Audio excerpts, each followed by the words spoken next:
अस्सलाम वालेकुम जी। मैं आसिम शहजाद एक दफ़ा फिर आपके सामने हाजिर हूँ और आज हम बात करने जा रहे हैं ट्रांसपोर्टेशन के ऊपर और इसकी हिस्ट्री के ऊपर।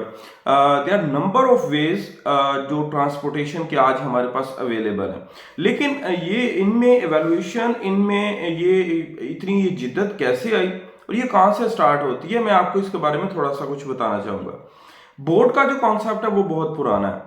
बोट अगर आप देखा जाए तो तकरीबन आज से तकरीबन 5-6 हज़ार साल पहले अगर हम हिस्ट्री की बात करें तो, लेकिन मैं जो मेरे माइंड में जो सबसे पहले जो मैं अगर हिस्ट्री पढ़ता हूँ तो मेरे सबसे पहले माइंड में जो बोट का एक कॉन्सेप्ट आता है वो आता है हज़रत नूह अलैहिस्सलाम का। जो आप कह लें हज़रत आदम अलैहिस्सलाम के बाद जो एक बड़े पैगंबर आए वो हज़रत नूह अलैहिस्सलाम थे। इसका मतलब है कि जब दुनिया बनी ये ऑलमोस्ट उस वक्त से जो बोट से लोग जो है वो सफ़र कर रहे हैं। तो ये एक पहला जो ट्रांसपोर्टेशन का जो वे था वो बोट थी। इससे पहले भी कुछ लोग कहते हैं कि बिल्कुल एक लाइट सी आप कह लें वुड लेकर तो लोग उसके ऊपर बैठ के तो ट्रैवल करते थे, एज अ बोट उसको यूज करते थे। लेकिन देखा जाए बात तो वही है ना कि बोट जो है वो यूज की जाती थी। अब वो किस तरह की बनाई जाती थी, कैसे बनाई जाती थी, वो एक डिफरेंट वे है। उसके अंदर भी एवेल्युएशन है। बाद में फिर जो है वो इंजन वाली बोट्स आ गई और अब आपके सामने शिप्स हैं। पूरी दुनिया में इंपोर्टेंट एक्सपोर्ट के लिए, बिजनेस के लिए, ट्रैवलिंग के लिए यूज होती हैं। अब ट्रांसपोर्टेशन के अंदर जो एक बहुत बड़ा रेवोल्यूशन आया वो आया इन्वेंशन ऑफ व्हील के जरिए। एक सिविलाइजेशन है जिसका नाम है मेसोपोटामिया। ये जो मेसोपोटामियन सिविलाइजेशन है इसका टाइम पीरियड वही है जो इंडस वैली सिविलाइजेशन का। इस बात के ऊपर मैक्सिमम जो हिस्टोरियंस हैं वो इस बात से इत्तेफाक करते हैं कि इंडस वैली सिविलाइजेशन और आपकी जो मेसोपोटामियन है ये दोनों एक सेम टाइम पीरियड पर दुनिया में मौजूद थी।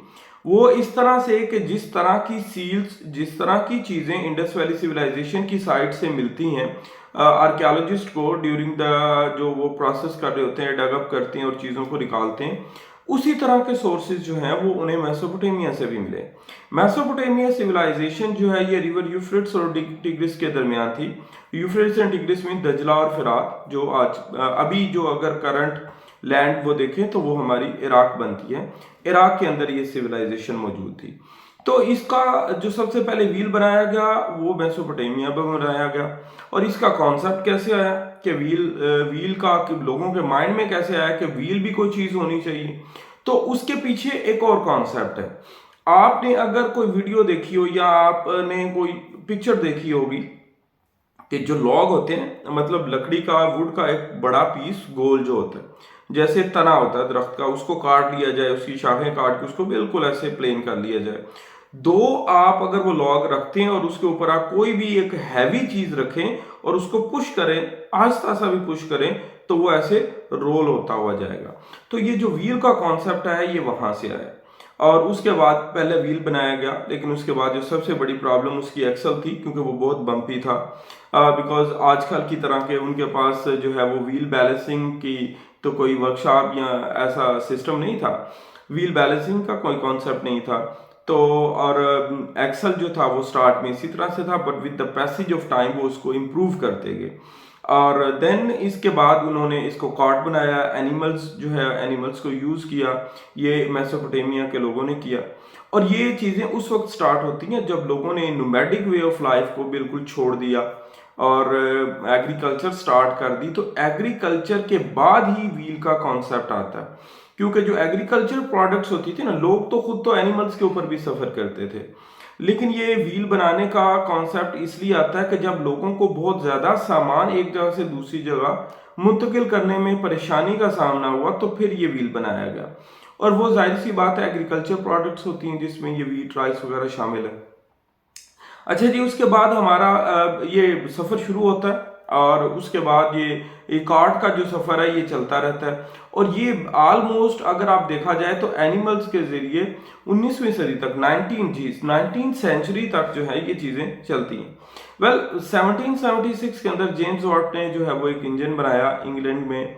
जब इंडस्ट्रियलाइजेशन स्टार्ट हुई तो उस वक्त एक स्टीम इंजन बनाया गया उस स्टीम इंजन का बहुत बेनिफिट हुआ, क्योंकि वो स्टीम इंजन सिर्फ ट्रेन के लिए यूज़ नहीं किया गया, उससे बिजली भी बनाई गई, उससे बाकी ट्रांसपोर्टेशन का काम भी लिया गया, उससे टेक्सटाइल इंडस्ट्री भी चलाई गई।